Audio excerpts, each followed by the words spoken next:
Welcome to another episode of the Digital Comms, Digital Comm number 38. I do believe 38, the big 38, which is like 30 years less than how old you are right now today. I think we might need to talk about your maths. I think the podcast, you're twice as old as the podcast right now. Twice as old as the podcast. Oh, that would make me 74. No, 76. You see, now I'm showing my maths. Yeah, you're close enough. Just remember, however old I am, you're a couple of years older, aren't you? Am I? Nah, I think so. I don't think so. I don't think that's not how the math works. So happy birthday anyway. Well, thank you. Say happy birthday in front of the whole of the community. There you go. Happy birthday. Naomi is dust today. She turned to dust. But it's all good, you know. Or as you like to say, as you were trying to tell me earlier, to take the sting out of being so old, that you moved into wise woman. Well, territory. Indeed. In our last recording, I was referencing the Goddesses book by Jean, and I can't remember, is it Shinoda Bolam? And she was saying that in some Native American traditions, a woman doesn't move into essentially the wise womanhood until she is 52. And I am now the ripe, old, young, wise age of 52. I'm feeling it today as well, because I seem to have trapped some kind of nerve in my arm, which is actually kind of quite disconcerting because I can't quite pick up things like my kettle and stuff. And that doesn't normally happen to me. So clearly, wise woman and just dust. Like that, stuff starts falling apart. That's what I'm saying. Dust, it just starts falling apart. Exactly. All right, so awesome. Where are we starting today? So you had a birthday, so that's a good thing. It's been a busy week as always. Yeah, what have you been up to? I've been doing all sorts of stuff. I've been in the cultural competence kind of space and equity, diversity and inclusion, or equality, diversity and inclusion. Was doing the podcast earlier today with getting the sort of foreign nationals experience of coming to the UK. Yeah, you name it, I've been into it. That's really interesting. And where will your... sorry, go on.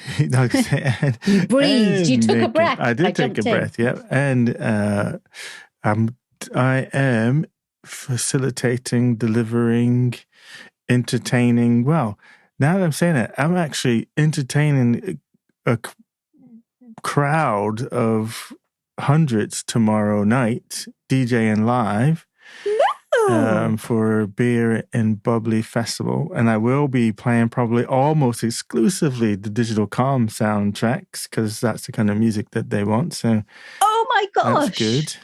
I know I would have said I'd come along if you'd have known about it, but unfortunately I'm hosting book club, so I can't tomorrow night. But that would have been amazing. Yeah, so that'll be cool. And then gosh, Monday I'm doing a big conference for 300 some odd people.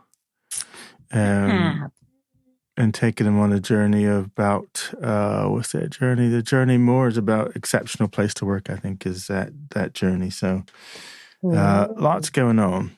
And last thing, sometime between now and Thursday morning, I got to write an entire program to be delivered on Thursday morning. So Thursday morning? Yeah. Is this one of those last minute where someone pulls you in and goes, hey, we need you? And you go, yes, I can do that. And then go, no, oh my gosh. It wasn't quite like that.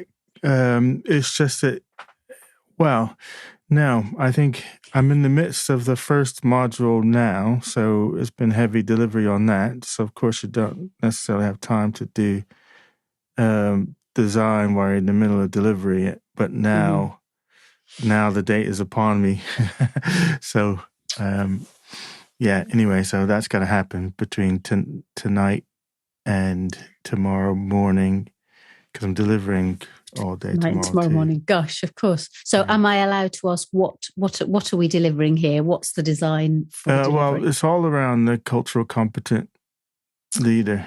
Nice. Yeah, so the stuff I gotta get prepared for Thursday is around psychological safety and bias, that kind of stuff. So, yeah. Picks up on a conversation we were having prior to hitting the record button. Yeah, no, absolutely. Yeah. All right. So what's our conversation? What's the topic tonight? So episode 38 is about self-talk. Now, this kind of picks up, I mean, to be fair, this is a theme that runs through the self-development world. So it really almost doesn't matter what you do. It's about understanding how you talk to yourself and how you essentially support yourself or do the complete opposite. We kind of came about the topic specifically for tonight's recording when we recorded episode 36, which was all about identity. And as obviously what we find is as we're having the conversations, then naturally we will go in one direction or another, and other areas of interest unfold that are related, and self-talk came out of that. Kind of, but yeah. Okay. No, I like your version of the story. What's wrong with your version of the story? Okay, so that's interesting, and there you go. So self-talk is different depending on who's doing the self-talking. No, yeah, exactly. I don't know what conversation you were having, but yeah, that's a different version of the story that I have, but it's a good one, so it'll work. Okay. Yeah, so yes. And that's why we work so well together, because we do have completely different ideas about things in the same world, although not always. Yeah. I was, I think it was a few weeks ago. And I guess they're all interrelated. I mean, I was starting to get into this idea about finding, we talked in the last episode about backing your way into identity by the things that you do. But I was doing some stuff with sort of mindset, and I came across a book called Self-Talk, and then I got another one. It was neuroscience that actually kind of backed me into the whole sort of self-talk bit. No, that's where it was. It was from, remember that video I shared with you, Impact Theory? And he was interviewing Marone, Yes, and then I did a video on it, and then I posted online on Self-Talk. But it came out of watching that interview and the stuff that this neuroscientist was, this kind of stuff they were experimenting with, the kind of conversation, how he was talking about the brain and how the brain organizes itself, and the whole sort of self-talk is a huge part of the neuroplasticity. It's one of these things that I think it's been around for a while in the sort of self-help industry, but now neuroscience is giving it the science aspect of it and validating a lot of the power of self. I mean, because you can go all the way back to Norman Vincent Peale and folks like that, the dude that did was it Alan? Think as a man, as you thinketh, those kind of characters. And so the whole idea of self-talk and has been around for a long time. And of course, as long as we've had thinking brains, we've had self-talk happening inside them. But now I think with neuroscience is starting to validate a lot of the claims, or bringing the science to that whole area of development, personal development, and just mastery of mind, I guess, in that sense. Interesting. So what I'm finding is, because obviously I write lots of notes so that I can try and write some reasonable show notes afterwards.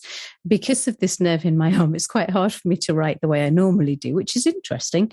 But also, I now see that you were developing this conversation in very much one direction, and I've gone off very much in another. So this could be interesting. I mean, I'm sure they're probably not gone off in they're probably the same direction.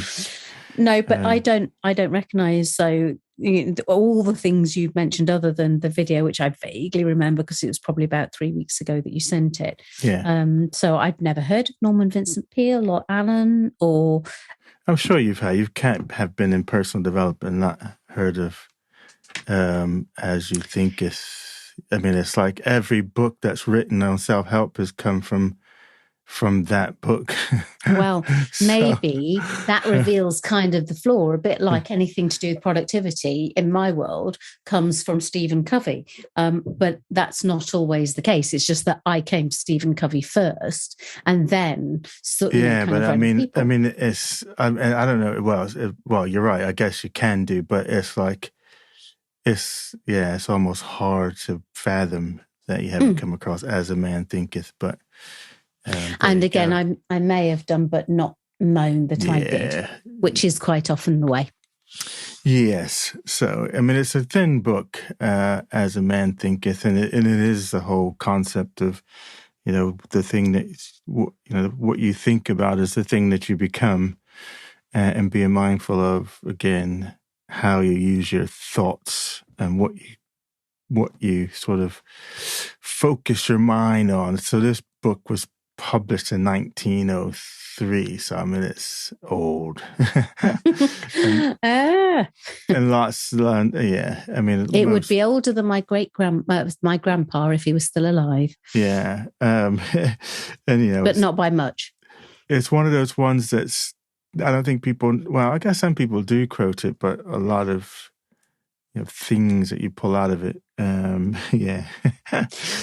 Yes, indeed. Yes. So, in terms of self-talk, so that was kind of where I was coming from in the sort of self-talk aspect. Oh, and Norman Vincent Peale is, his is even, again, he's one of these dudes that's from ancient ago as well. So his thing was the power of positive thinking. If you've ever come across that book, but if you didn't want to read any more self-help books ever, if you want to go to the source, so if you read The Power of Positive Thinking by Norman Vincent Peale, if you read As a Man Thinketh, and then read How to Win Friends and Influence People by Dale Carnegie. Yeah, so if you read those three, you'd sort it. Those would be the seminal texts. Well, they would. Now, actually, that's interesting because you started off talking, obviously, about what you're doing at the moment, which is very much around essentially how we look at the cultures that we have developed endemically and how we're changing those and becoming more conscious of the culture in which we work and live. And actually, I think I remember re-listening to How to Win Friends and Influence People maybe sometime in the past 10 years. And actually, I had to turn it off in the end because it was so of its time and not in a good way. So it just really made me, and I don't often have that issue. I can hear something and I can just go, well, I know that's when it was. But I kind of hesitate to label it. So there is absolutely some really, really useful information and tips in there. But normally I would be encouraging my boys to listen to a lot of the self-help stuff or to dive into it. But I can't bring myself to recommend that to them because I don't think they've got the maturity to disassociate differentiate, better word. And if we want to go all the way back, I want to say Napoleon Hill. It's not relevant, but I'm just going to throw it in. But he is. But I'm going OG King James Version, book of Proverbs, chapter 23, verse 7. As a man thinketh in his heart, so is he. And there you go. That's the OG passage for. You may need to send me that link. But there you go, you see. And that is such a great, I'm sorry, I'm obviously a little bit wired but tired tonight. But everything comes from somewhere. There is nothing that is completely brand new and fresh. Nothing new under the sun, Job. Exactly. Another book there you go. To us. Or Ecclesiastic, was it Ecclesiastics? Nothing new under the sun. I couldn't tell you. But interesting. So, Self-talk. What is it? What is self-talk to you? What does it mean if you were defining it for someone? If they asked you, well, what the heck is this self-talk thing? So I think I would say that self talk is the narrative that we have running in our heads. Um, I mean, there are some people who actively talk to themselves out loud. I suspect it's a trait of autism with some people. But for some, it's probably just a habit. But essentially, self talk is the narrative that's either going on silently inside of your head, so silently that you don't even know you're doing it, or you are conscious that you are doing it. And it might be that it's not your own words. It might be that you're repeating words that were said to you as you were growing up.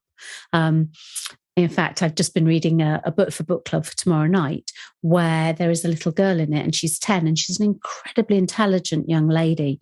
Both parents are professors at the local university and she has picked up on all sorts of things. So she's incredibly interesting to talk to. But one of her teachers has taken against her because, frankly, she's too intelligent for his class. So he started to be not just mocking, but actually really quite nasty and undermining her. And in the narrative of the book, there's kind of, the words is flowing as to the story and what she's doing and what she's imagining, and you're actually hearing her self-talk.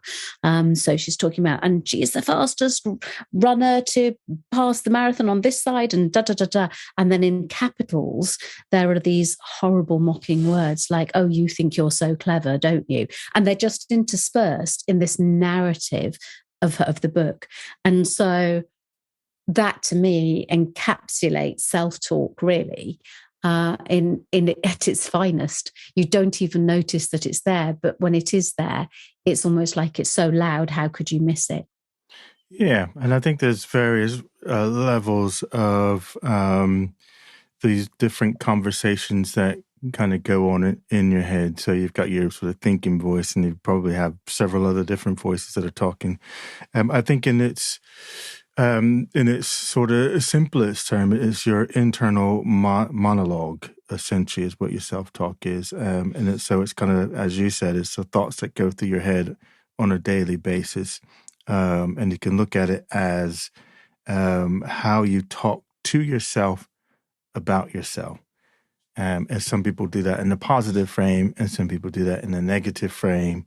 And as we can explore a little bit in here, there's some different self-talk filters that we have. But, for instance, a positive self-talk you might have in your head, something phrases like, I'm good, my body's beautiful, I crushed it, my presentation today. An example of your sort of negative self-talk would be, along the lines of, I'm not good enough.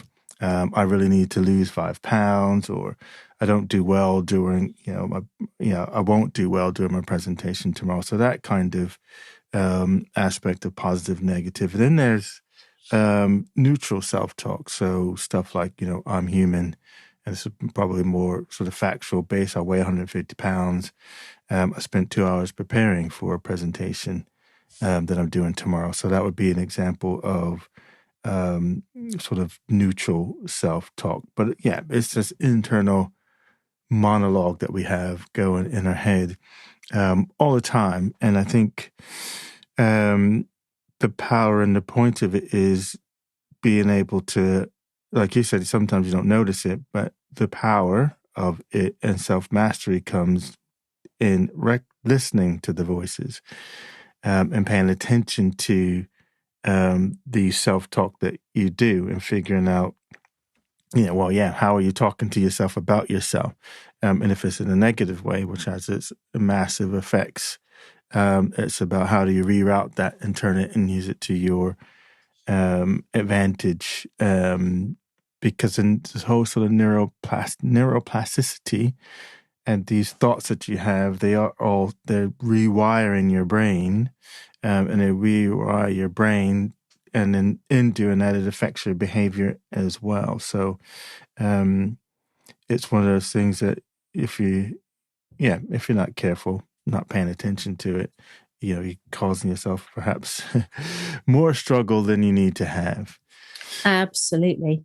Go on. No, I was going to say, in terms of, what's your default self-talk? Well, mine tends to depend on, and I'm sure actually it's probably, sorry, as I was about to say that, I started to think about other people. Can you still hear me? Because everything just went completely blank at my end. No, okay, brilliant. You're back. That's great. So it all depends on my well-being at the time. So if I'm getting enough quality sleep, if I'm eating in a way that's healthful, if I'm getting enough fresh air and exercise, all the kind of the basic tenets, then actually my self-talk is, I would say, either neutral or probably quite positive. How about this? So, and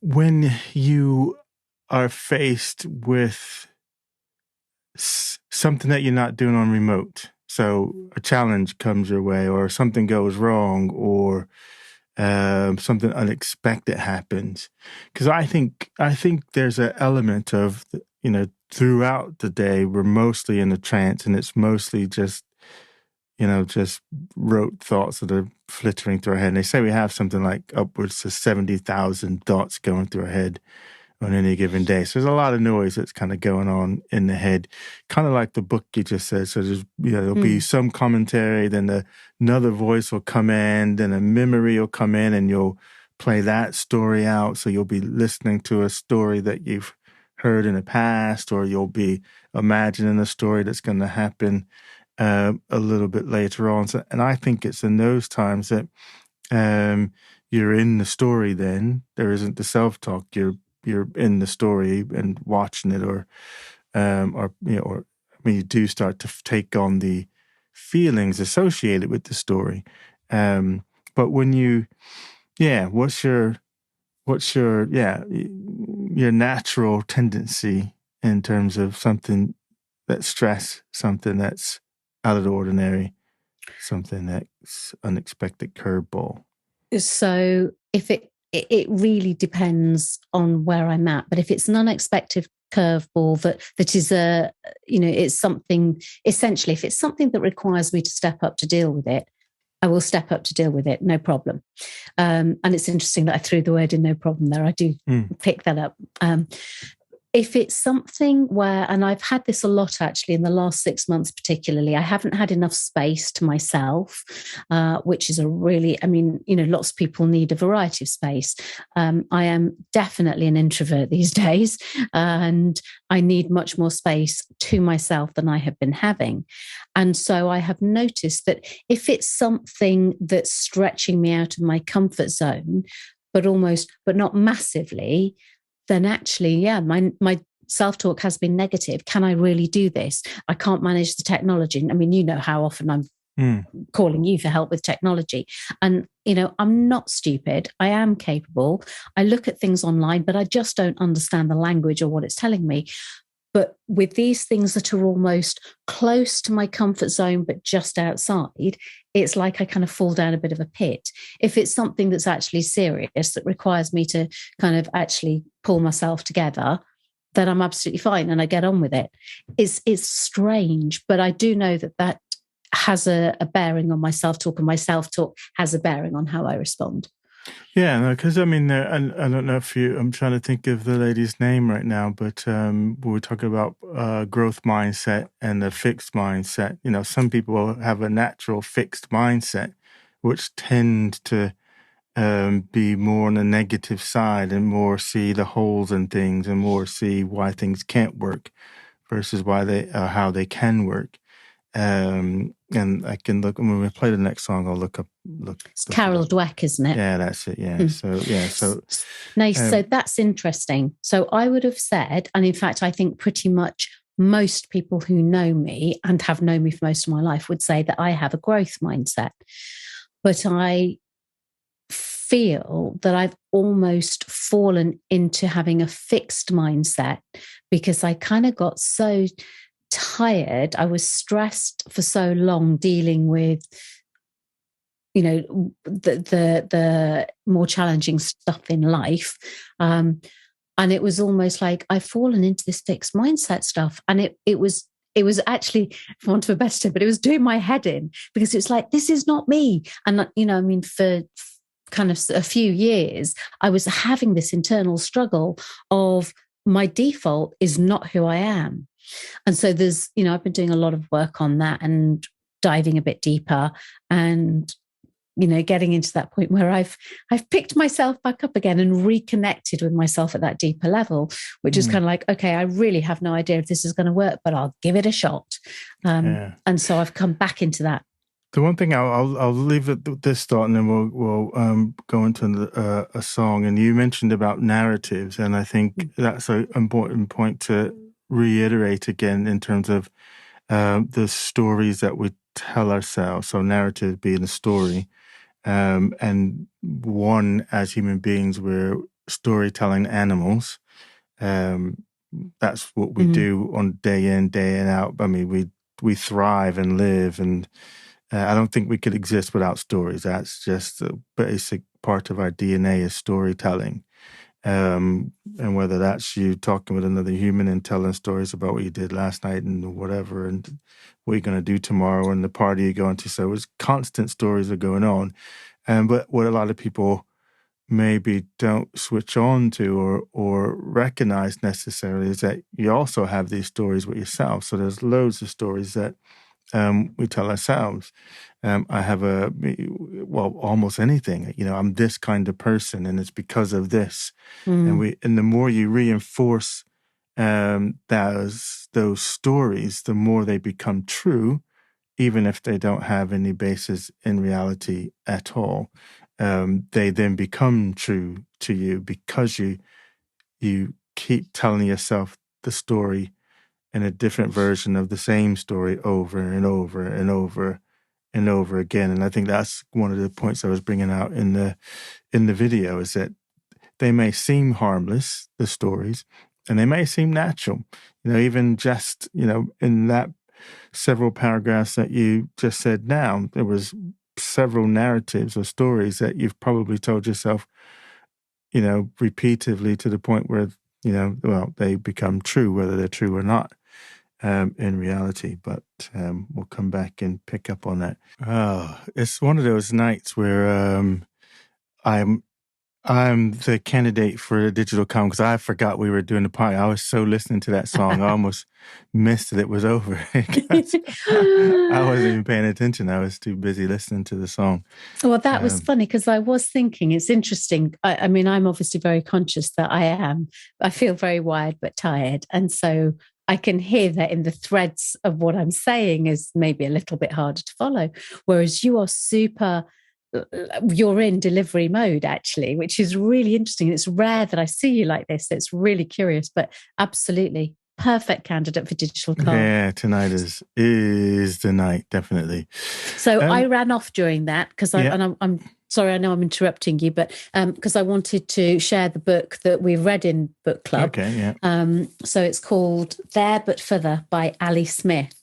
And it's a really, really interesting book. And the first bit I kind of didn't get into. And when I say the first bit, we're talking probably only the first few pages. And then suddenly I kind of got hooked and I went along. And it was just, and I'm now flipping over just to see if I can see quickly a piece of what I was saying, which of course I can't write on the thing, but you can look forward to doing the next song. Okay, actually, well, I do have one, but don't worry about it. It's just because I can see things really clearly in my head, but I'm not necessarily explaining them. So do let me know if that's the case. Right. So you were saying about stories and how they might seem harmless or natural, but they may seem harmless, but they're anything but harmless. The stories that we tell ourselves, especially the ones you tell loads, because it's become such a natural part of your dialogue that it's now becoming. If we tie this back to the episode we talked about identity, it becomes your identity. And so, when we get to the point where we're unconsciously competent at something, we no longer question our thinking anymore. So, some of these stories which are holding you back from being the best version of yourself, or from reaching your higher potential, or from keeping you from pursuing certain opportunities in life, or all stem from a basis of a narrative that you tell yourself repeatedly, the same story, to the fact that it becomes a part and parcel of your identity. And from a personal growth point of view, stepping out of that space, start to recognize the story. And partly why, I always recommend journaling, if you start capturing some of these stories, so that you can then go back and have a look at them from a third party position, as an observer. I think I recommended in the video, get some popcorn and sit down and just watch the story like you would a Hollywood movie, or how you would read a novel or what have you. Just watch it from that position, and then what is the moral of the story? What's the story trying to say? How does it drive your action? How does the story make you feel? And there's the story, and then then the power here, when we from a neuroscience point of view, is that you can actually change that narrative. You can change memories, and then make them more empowering for yourself going forward. And I'll mention about, I kind of touched or hinted at it, about this idea about the negative self-talk, and we've got different types of it. And as I go through these, and as you are listening, as folks are listening, think about which one of these filters that you maybe use more so than the others. So the first one is called filtering. And an example of filtering is like when 10 good things happen to you and then one bad thing happened, you then tend to only remember the bad thing. And this stems from sort of evolution. So back in the days, you wanted to remember the watering hole where where your tribe mate got attacked by a lion. It was bad, so let's avoid that. But so it's left over in our sort of deep mind there, our lizard brain, I guess they call it. But that's just an example of filtering. 10 things that happen good, one bad thing happens, and all you do is dwell on the bad. Catastrophizing is another. And this is when one thing goes wrong, it seems that everything else goes wrong. I know a few people like that. One thing goes wrong, then suddenly the whole world is falling apart. Personalizing is another filter, and this one's about making external events a reflection of you, even if they actually aren't.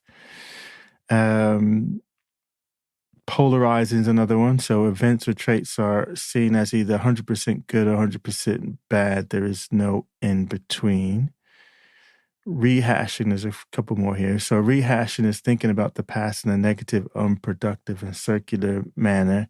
So you just keep replaying, some negative event over and over, and you know how that then makes you spiral in the present. Rehearsing is the other one, thinking about the future, but in a circular, unproductive fashion as well. So again, thinking about the bad things that could potentially happen in the future, that then keeps you stuck in the present. And then the last one on there is blaming. So this happens when we feel responsible for someone else's feelings of pain. And the exercise is to go through those and think about which type that you use most often. And then again, you can begin to unpick that and then restructure, redirect it, or just drop that particular filter altogether. It's any one of those jump out at you as your sort of default filter that you find yourself in from time to time? Well, there's a few that rang quite a few bells.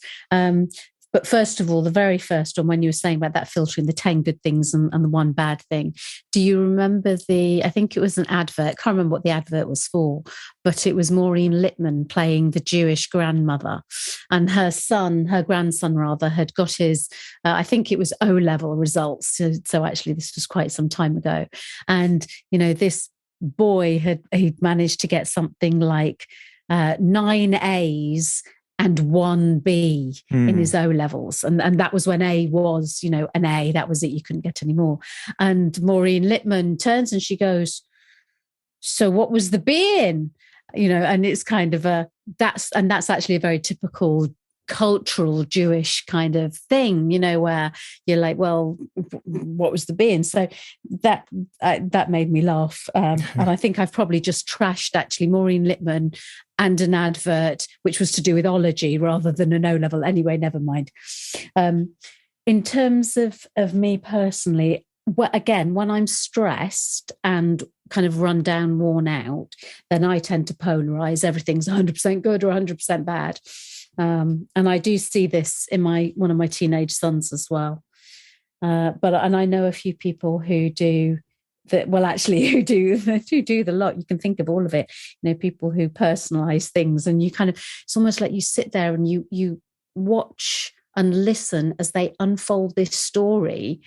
And you kind of can't quite believe how they've managed to get from this thing that's happened to how they make it about themselves. And it kind of makes me sort of sit in wonder. Well, I think that's fascinating in and of itself. Is a lot of times we can recognize in others. Oh, it's easier in others, isn't it? But we don't hear our own stories, No. Well, it's quite fascinating. And part of that's the brain's sort of self-preservation, I guess, as well. And there's a couple of different dynamics that are underplaying. I was really fascinated, and I really, I dig the whole concept of the sort of neuroscience, almost considering perhaps studying it even from an independent scholar point of view. But yes, I think it's there's a lot of when you consciously get involved in it, and you can do different strategies to get yourself in the right space, right mode. You can get yourself to a place where you're more, you're more empowered. You're at your best self. You can bring your whole self to any particular situation, but part of that is the awareness of catching yourself when you go into a story, and being able to step out of the story and change the story, redirect it. And we talk about this in NLP with anchors and things like that, which I think those are quite useful for.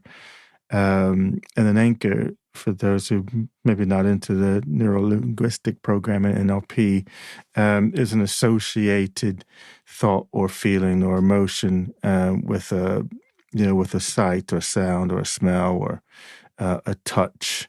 So if you think, if you smell, I don't know, sunflowers, they might conjure up memories of some idyllic summer day that you spent, I don't know, 5 years ago or something, but you'll feel that sense in the present moment is an anchor.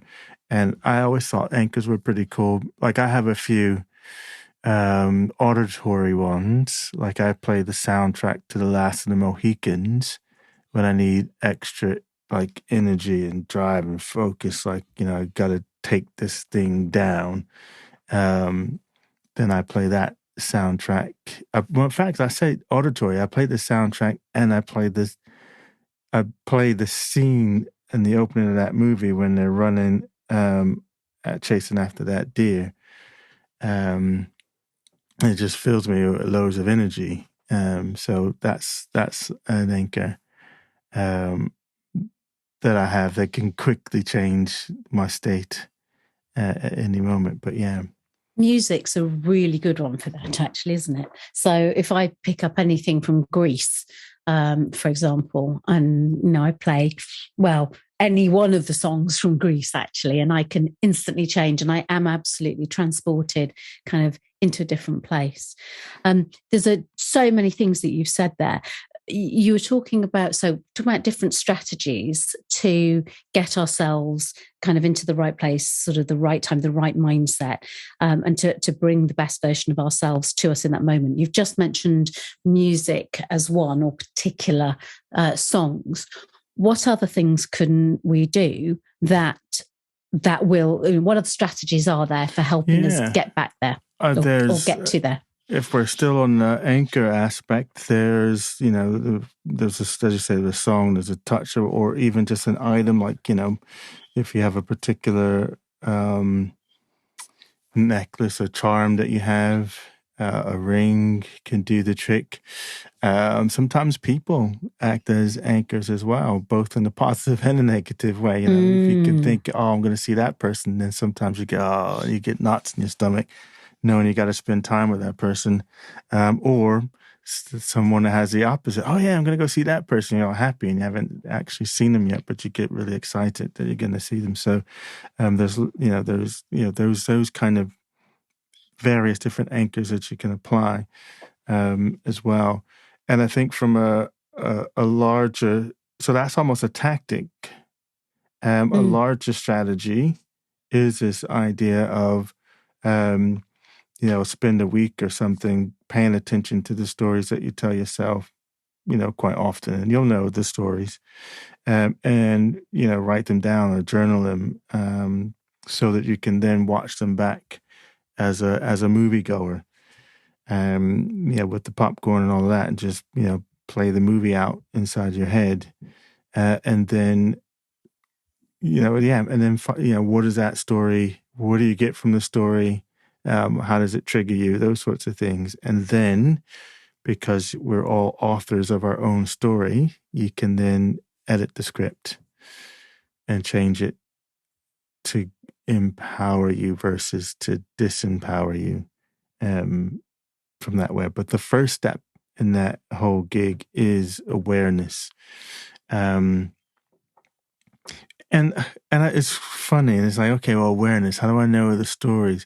It's when you start saying stuff with such certainty, I think, is a clear indication that you stumbled upon a narrative that you've told so many times that you 100% believe it to be true. It's interesting, actually, and quite often you'll refer to where I was using Take Back Control when I was trying to explain to people what working with me would do for them. I would help them take back control of their life. And I actually stopped using that. I can't remember exactly how long ago. You did, but yeah. Well, you say that, but do you know the reason why I did? No. Because it was so intricately tied to the story of me losing my identity by becoming the mother of a baby who was born extremely prematurely at 6 months. And then the journey I've had to go on, interesting, that popped out, but the journey I had to go on with him. And it was less obviously about him and less about our relationship and more about the fact that my relationship with myself, I would say, dissolved. I would probably have to think about that because I'm not entirely sure that I had a conscious relationship with myself before that. But that was why I decided to stop playing that story. So I felt I'd helped many, many people by being at that phase in my life and taking all of my learnings and helping those. And of course, when I'm working with people now, quite often without people even knowing it, it's really interesting. I've had 3 conversations this week where people have disclosed, because that's how it comes across. So actually, I'm the parent of a child with special needs. And they had no idea that I was, but clearly there was something in there. And when I say, I get that, I'm one too, there's obviously a link and an understanding, and I can work with them in a way that people who frankly haven't had my experience just can't do.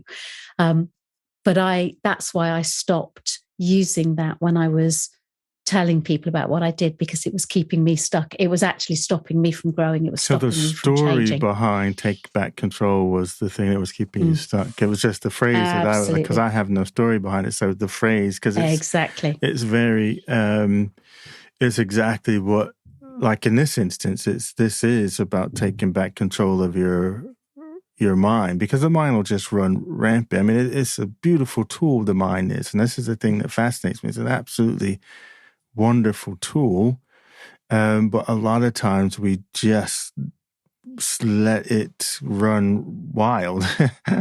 we don't control it and influence it and we just let it run on autopilot basically, and then wonder why we don't achieve the things that we want to achieve in our lives, the balance that we want to have, the less stress, all those things that people strive for. 9 times out of 10, it's because we just let our minds run amok. And part of this journey is, consciously, regaining, reining that brain in and saying, oh, actually, you know what? I know this is going to happen. Like some stuff just happens because it's just evolutionarily built into us. And that's the thing we got to be aware of as well, because the brain's trying to protect us. It's trying to prevent you from going to that watering hole where your friend got ate by a lion. So it's trying to do its job. In a lot of cases, it's doing its job in an antiquated way because, there's not many lions waiting in the water holes for you. So, adjusting to the times.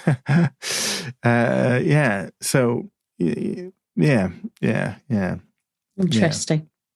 I think so. So I think the fascinating thing for me, and I'll play a song here in a minute, and some stuff I was doing this week as well, is I guess the stories not only that we tell ourselves, that we tell each other, and how you influence people through these various different stories, or recognizing the stories that they're telling themselves and helping them to redirect that story so you can get a positive outcome in any kind of interaction that you're in. So I'm in the midst of doing the sort of communications plan leading up to next Monday when this conference is. So we talk about creating the delegate experience, and the delegate experience doesn't start when they walk in the door and take a seat. The delegate experience starts, the moment that they know they're going to be going to a conference, and then, how you start to influence the narrative, but also, thinking through all the different stories that people might be telling themselves about coming to this kind of conference. What are the stories that'll be out there? And then how, to redirect some of those stories again. But TM Juke. All right, cool. So, question that I had for you is about thoughts and how closely people associate or identify with their thoughts. That's better. And do you think that we are our thoughts or not? Because, there's this that we're not our thoughts to some school of thinking there. Where are you at on the whole thoughts and identity, and are we our thoughts or not our thoughts? So I think that depends on how much in control of your thoughts you are, or how much in control of your actions as a result of your thoughts you are. Does that make sense? Sort of. So you are your thoughts if you think and do them and be them. And if you have the ability to almost watch your thoughts go by like clouds in the sky, and realize that you don't have to act in accordance with what your thoughts are, then you're not your thoughts. Okay, so you said two different things there. I know. I told you it's a wide variety. The last thing you said, so the last sentence is exactly, I think, the point that, a number of different schools of thought are, is that we aren't our thought, whether positive or negative. And partly meditation is being able to disassociate yourself from all those thoughts and let the thoughts kind of go by and realize that you aren't them. Yes, I can participate in them. Yes, I can go down this particular line, but actually, I am not that thought. That's not who I am. And I think there's there's a power in that once you understand that concept, because it opens up a whole avenue of play for you in terms of, I can assume whatever character that I want to do and not get lost because I know that I'm not those thoughts, or I can step out of being angry at something particularly, or, because, again, it's not, if I can disassociate, if I remember that I'm not my thoughts, you have a lot more latitude in terms of what you can do and what you're capable of, and those sorts of things, and that you can change in an instance if you want to. Yes. Now, I've got a few quotes that I'd written down, which I wanted to share when it was appropriate in tonight's episode. And I'm not sure actually that they're particularly, but I'm so keen I'm going to put them in, and you can tell me if it fits with this or not. So essentially, there's, positive thinking will let you do everything better than negative thinking will. And that's by Zig Ziglar. And Zig, my exactly. Man. Thinking. He's another ancient dude. And that is so no, I don't believe you are your thoughts unless you believe you're your thoughts, and you don't realize that you can take a pause between your thoughts and your actions. Yeah. Awesome. I get it. Yeah. Yeah, I like old Zig. If you're into sales, Zig is your man. He was like the OG motivational sales trainer dude. Old Zig. I'm not even sure where I got the quote from, because I've not read all his books back in the days. Yeah. See, whereas I haven't, but I've been reading a lot of other books, and I think one of them referenced that, came that quote, and I went, oh, yes, that's a goodie. I'm going to share that one. Yeah, he was full of, I don't know if you ever watched any of his or listened to any of the audio tapes that would have been in those days, but yeah, he's a man. If you're into sales, that's your boy. See, and that's part of my issue. I am not into sales, so that's why I'm doing a podcast for free. Motivational speaker type, but yes, and all sales managers force feed you Zig Ziglar, Norman Vincent Peale, Dale Carnegie. All the ones I mentioned, any good sales manager force feeds you all those things, because it is about the mindset. And again, I'm no good at that story that you've just said. That's the perfect example of a story. I'm not into sales. I'm no good at sales. That's a good point. Yeah, which is a huge. I didn't say I was no good at sales. I just said I'm just not into it. I'm not into it, but you said it in a way as in, that's why I don't do it. And that's why I do the podcast for free, type thing. So in a negative connotation you had to that.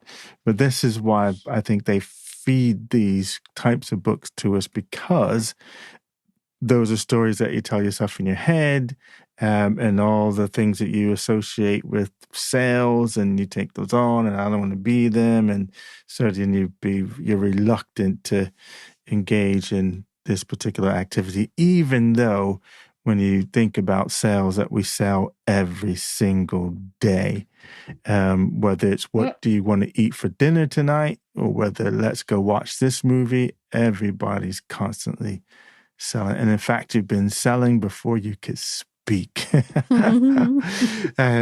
So that's why they feed us these things to read, because it helps you to regain control of your sort of mindset and set things in the way that you need it, so you can do the things that you need to do. Anyway. Go ahead.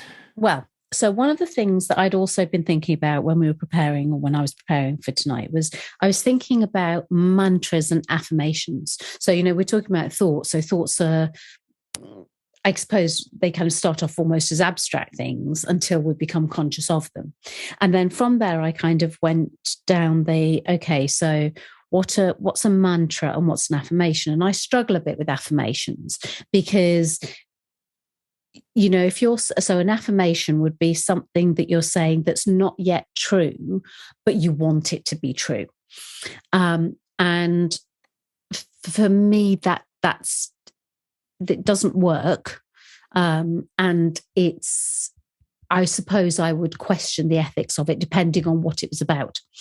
I was going to say neuroscience, and when looking into it, would say you're right, as in, because you're telling your brain something that isn't true, then there's almost a rejection of the statement in a sense.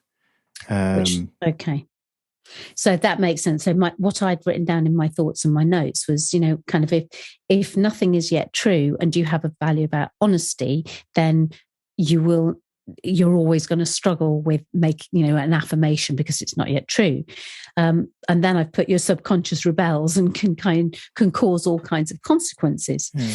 So that's affirmations. You can do affirmations, but you just have to write them in the right way. So absolutely. Yeah, they have to have a grounding in the reality of your truth, I guess. Absolutely. And that's a perfect way of putting it, that grounding of reality in your truth.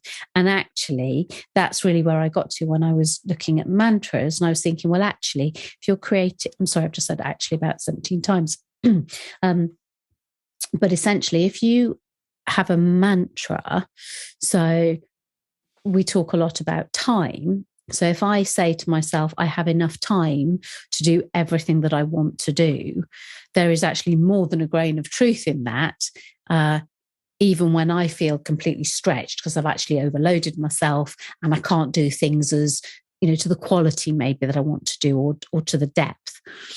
But if you find the grain of truth in a mantra and you focus on that, that helps keep you centered and helps you ground, which then makes the progress, which then kind of keeps you motivated and keeps the thing kind of evolving and becoming. Right, because I have a different concept of mantra. So a mantra has more of a spiritual sort of connotation, and it's more of a sound or a symbol or a group of words that are together, but unpacked they mean something else. But they, I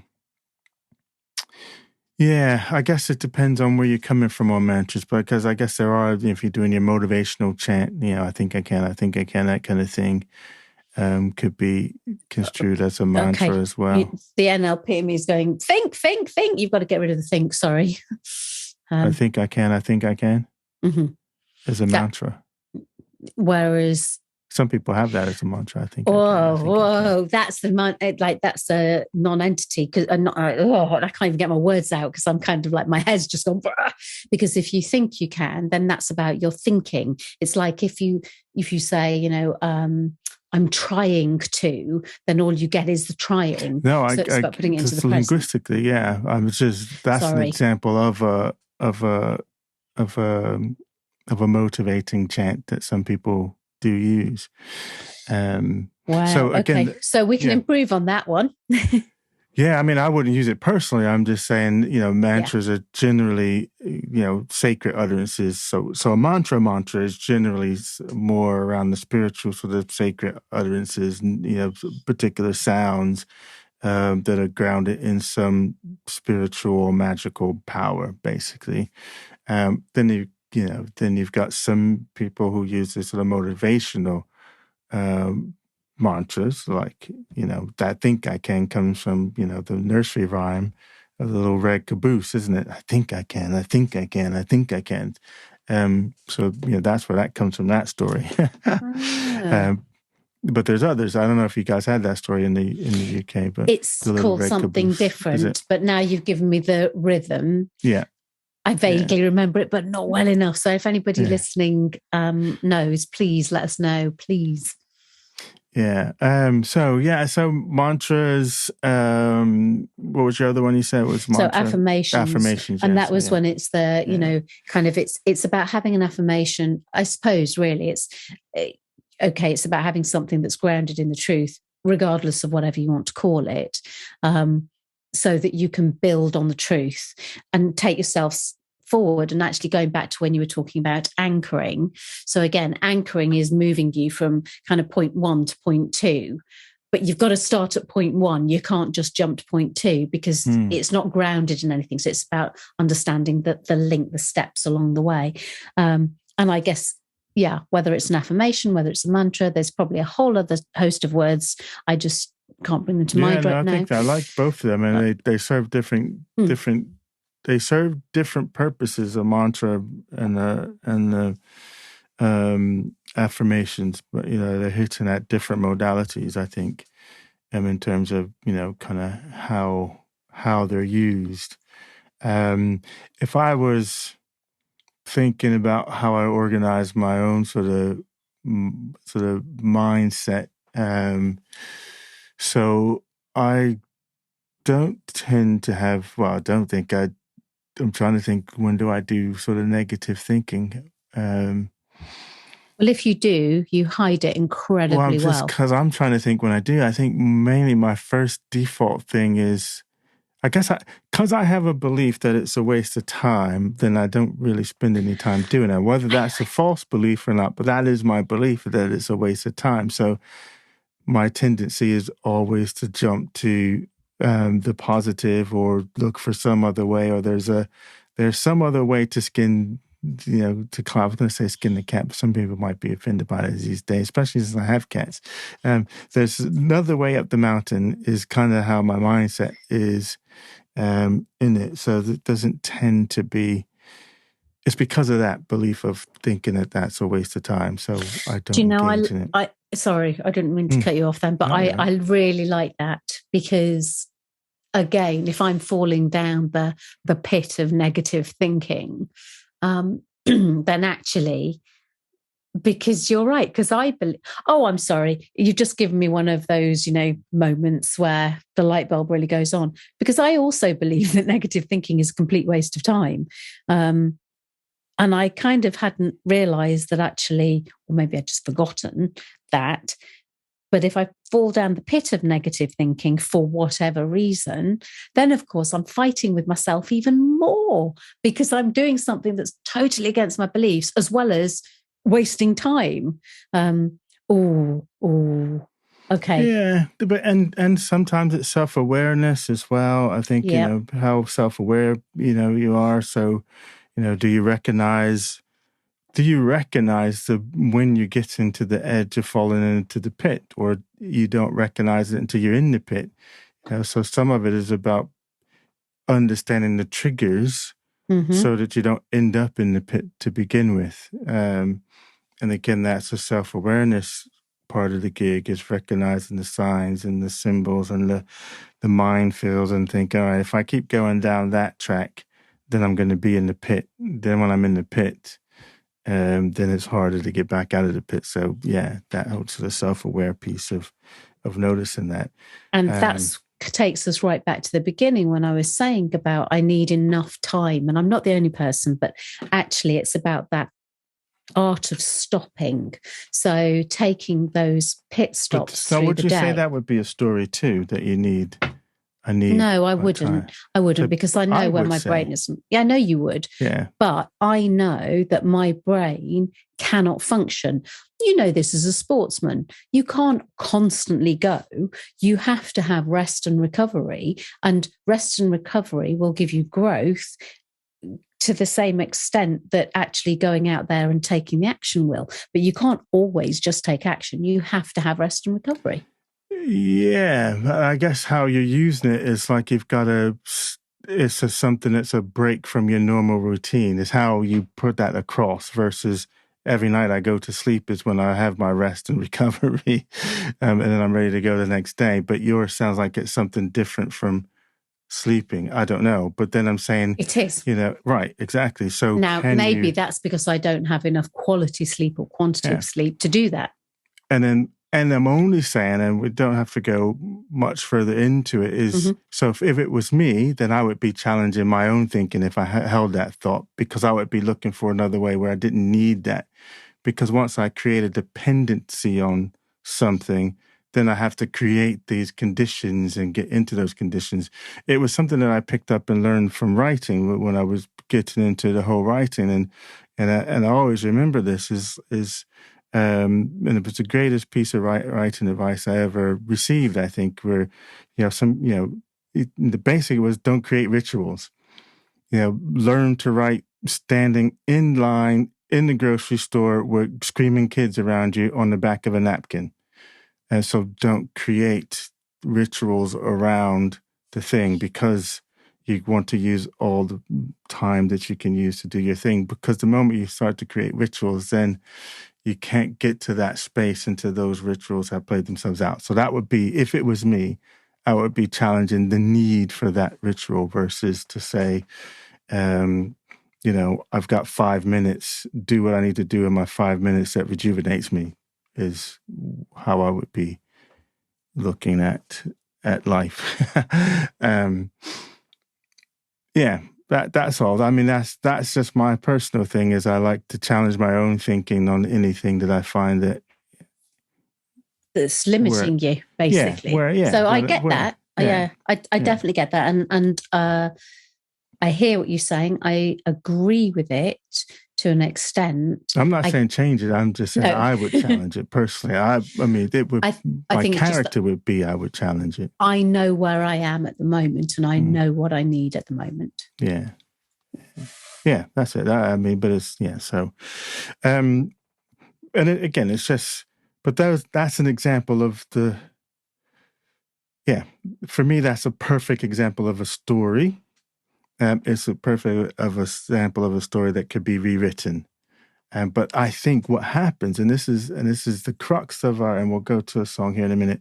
That's the crux of this discussion, I think, is that some of these stories are so ingrained that we believe them, and we believe them to be 100% true.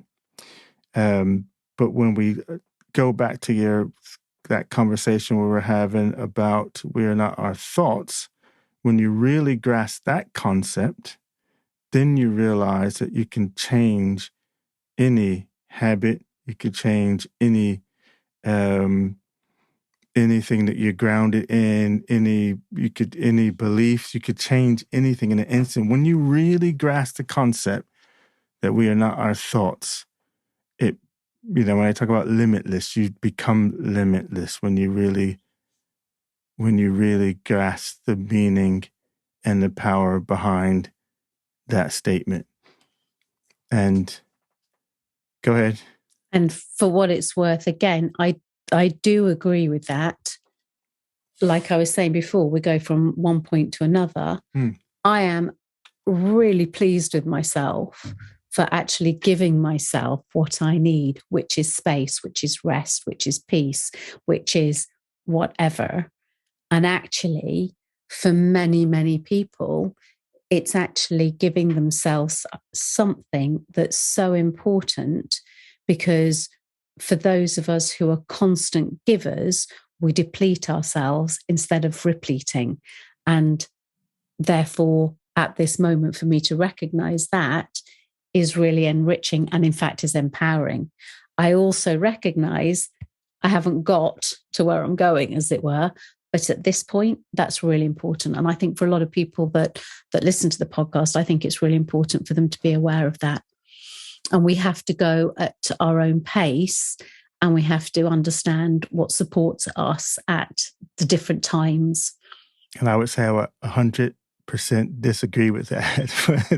That's why we work differently. That's why we work sort of differently. I find that's such a long way around to get into where you want to go. But, so for those of you who want to go instantaneously, you come to Clay. For those of you who want to take the long way, Naomi's you want to take the supportive, nurturing, who wants to take empowering the long way. If you want to fall off the cliff. See, this is the difference. So actually, you know what? You've hit on something here. You're absolutely right.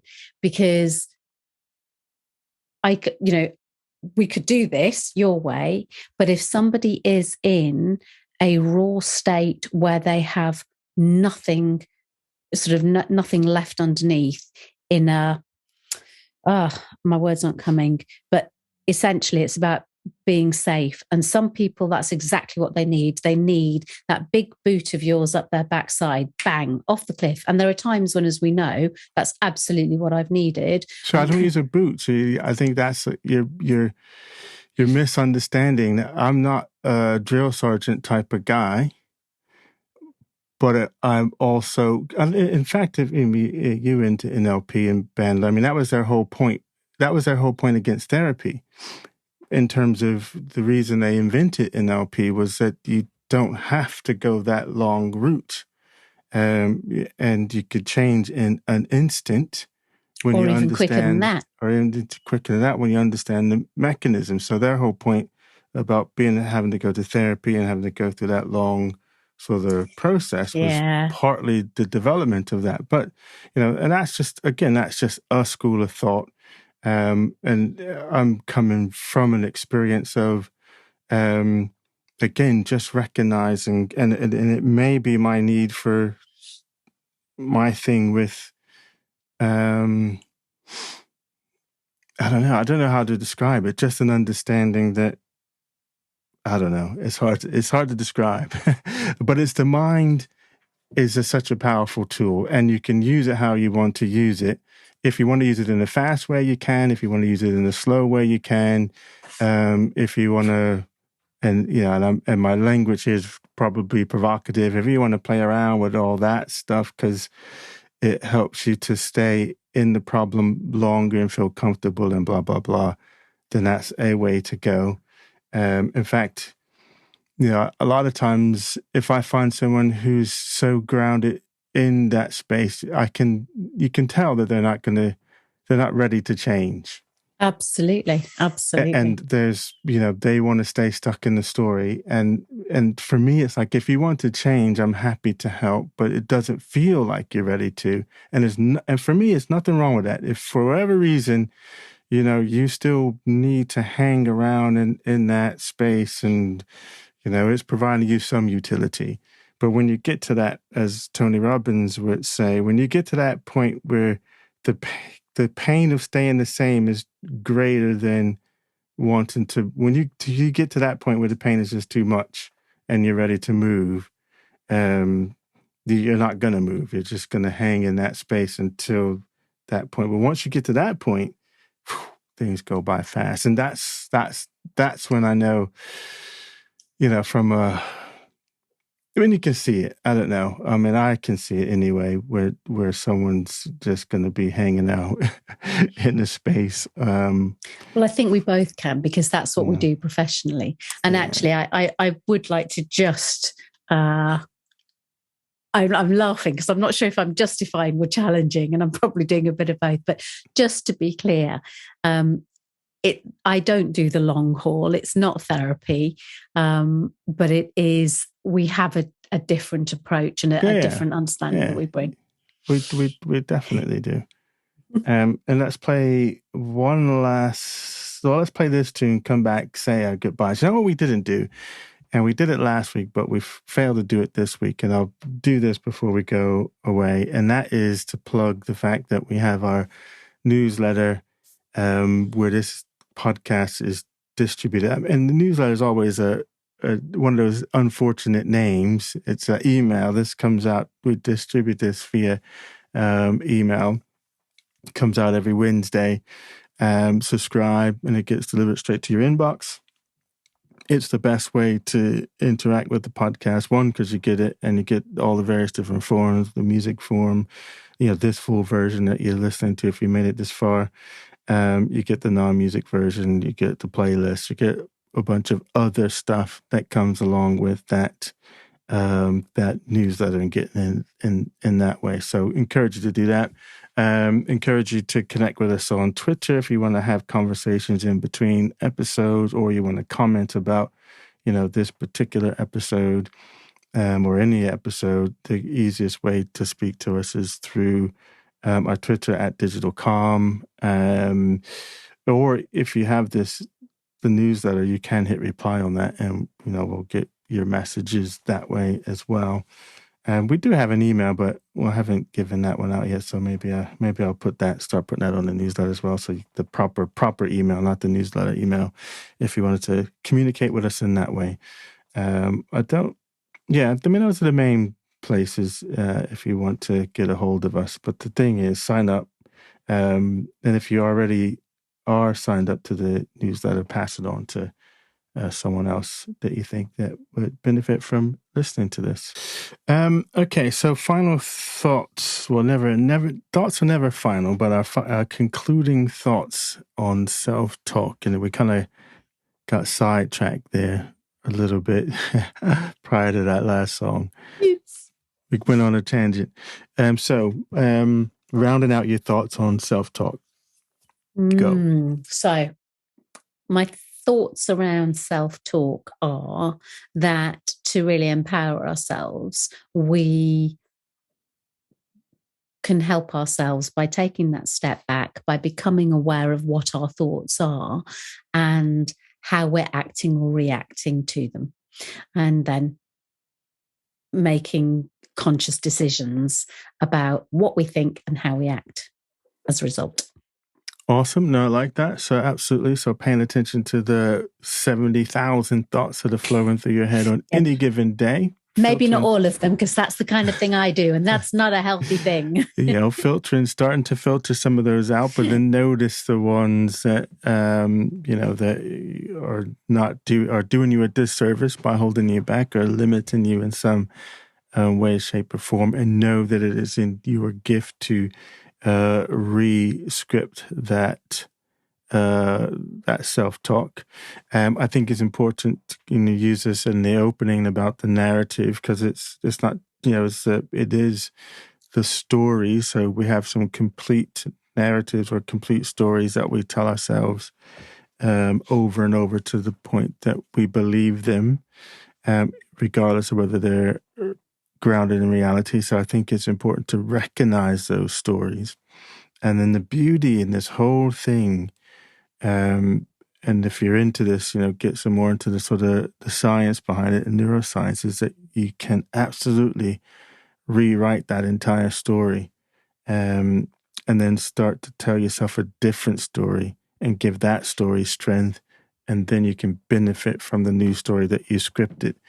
So I think that's that would be a huge takeaway for me. That if you didn't want to pay attention to anything else in this podcast, is that listen to those stories, write them down, and then rewrite them, and tell that story over and over till it becomes ingrained in you and instills a new habit that you want to have, is what I would say.